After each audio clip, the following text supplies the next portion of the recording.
Let me tell you something about people who fear being ordinary. They don't talk about it often, but deep down, they carry a quiet panic, a voice that whispers, "You have to become someone, or you'll disappear." They are the ones who can't sit still when life slows down, the ones who feel guilty for resting, who turn peace into pressure, and success into proof that they still exist. They don't just want to be seen, they need to be remembered. Because for them, being ordinary feels a little too close to being invisible. From the very beginning, the world teaches us to chase something larger than life. Be somebody. Make your mark. Leave a legacy. We're told that value is earned, not inherent, that only the exceptional deserve to be noticed. And slowly, without realizing it, we begin to confuse existence with achievement. Psychologists call this conditional self-worth, the belief that love and validation must be earned through performance, success, or uniqueness. It often begins in childhood. Maybe it was the parent who praised achievement more than presence. Maybe it was a classroom that rewarded comparison. Maybe it was simply a culture that turned visibility into value. Whatever the origin, the message sinks deep. If you want to matter, you have to be more than ordinary. So they grow up with that mission branded into their bones. To stand out. To never be just one of many. To make their life extraordinary. At first, it sounds inspiring, but underneath the ambition lives a constant, quiet fear. The fear that nothing they do will ever be enough. They chase achievement after achievement, milestone after milestone, and yet satisfaction slips through their fingers like sand. Because no matter how much they accomplish, the question never leaves. Is this enough to make me matter? They scroll through social media and see a highlight reel of lives. Everyone doing something, becoming someone. And suddenly, the ordinary moments of their own life start to feel like failure. Dinner with family, a weekend with no plans, a simple life. It all feels too small. Psychologists have a term for this: comparison anxiety. It's the emotional cost of constantly measuring your life against the lives of others. And in today's world, that measurement never stops. Every photo, every update, every "look what I've done" becomes a mirror. And sometimes, that mirror feels cruel. People who fear being ordinary carry this invisible tension inside them. They feel pulled between two selves, the one who wants peace and the one who needs proof. They crave rest, but they're terrified of complacency. They long for authenticity, but they're addicted to admiration. It's a paradox that keeps them running, always chasing, rarely arriving. The philosopher Søren Kierkegaard once wrote, "The greatest hazard of all, losing oneself, can occur very quietly in the world, as if it were nothing at all." That's what they're running from, the fear of vanishing into the ordinary, of blending into a life so quiet that no one would notice if they were gone. But ironically, in their desperation to stand out, they often lose the very thing that makes them human, the ability to simply be. Their need for significance becomes a lens. They begin to measure everything: relationships, achievements, even emotions. They can't just love. They must love greatly. They can't just live. They must leave a mark. They turn their existence into a performance that never ends. Philosopher Erich Fromm wrote that modern humans are driven by two competing forces: the need to belong and the need to be unique.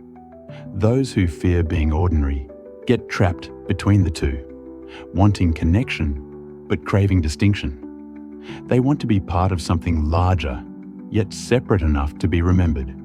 This fear shows up subtly in the perfectionist who rewrites every sentence because it's not good enough, in the artist who can't enjoy their own work because someone else did it better, in the professional who keeps climbing without knowing what they're climbing toward, in the person who can't stop comparing, even when they know it's hurting them. They tell themselves it's ambition, but sometimes it's just fear wearing a nicer name. Psychologists describe this as identity insecurity. the inability to feel complete without external confirmation. These are the people who struggle with stillness. When things are calm, their mind starts whispering, "You're wasting time. You should be doing more." Even joy feels fleeting. The moment they achieve something, their mind moves the goalpost. It's not enough to succeed. They have to outdo their own success. It's a psychological treadmill, and the cruel part is, they built it themselves. Philosophers like Albert Camus called this the absurd condition, our craving for meaning in a world that gives none by default. And so, people who fear being ordinary turn their own lives into a protest against insignificance. They want to create meaning through work, art, status, achievement. But here's the paradox. The more they chase significance, the emptier it starts to feel. Because meaning can't be earned through performance. It can only be experienced through presence. And presence is exactly what their fear takes away. Sometimes they catch glimpses of it, in laughter that isn't rehearsed, in moments where nobody's watching. They feel that strange, fragile peace. But it never lasts long. Their mind interrupts. You could be doing something important right now.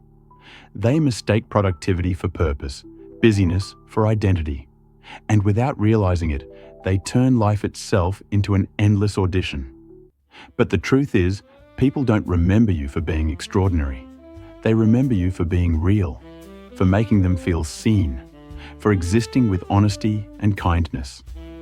Ordinary people change the world quietly every day, raising children, listening when someone needs to talk, showing up even when it's hard.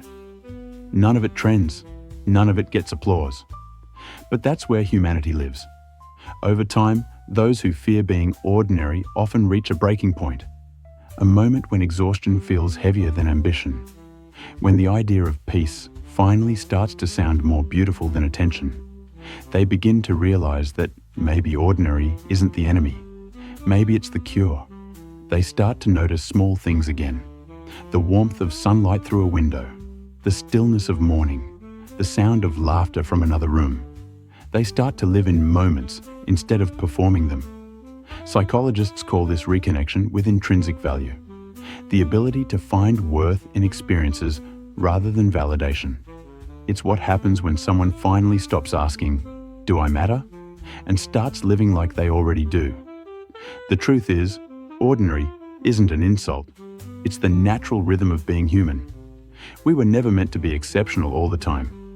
We were meant to live, to connect, to find small joys and quiet meaning in the spaces between grand events. But in a world obsessed with standing out, it takes courage to live that way, to embrace simplicity without shame, to be enough even without an audience. The psychology of people who fear being ordinary is really a mirror of all of us. Our shared fear of insignificance, our struggle to define ourselves in a culture that equates value with visibility. But maybe the bravest thing we can do is stop trying to be remarkable and start learning how to be real, to love small things deeply, to find meaning in moments that no one will ever see, to remember that the ordinary isn't the opposite of extraordinary. It's the foundation of it. Because when you stop running from ordinariness, you discover something extraordinary inside it. Peace, presence, freedom. And maybe that's the quiet truth. You were never meant to be unforgettable. You were meant to be alive. And that, in a world that performs everything, is the rarest thing of all.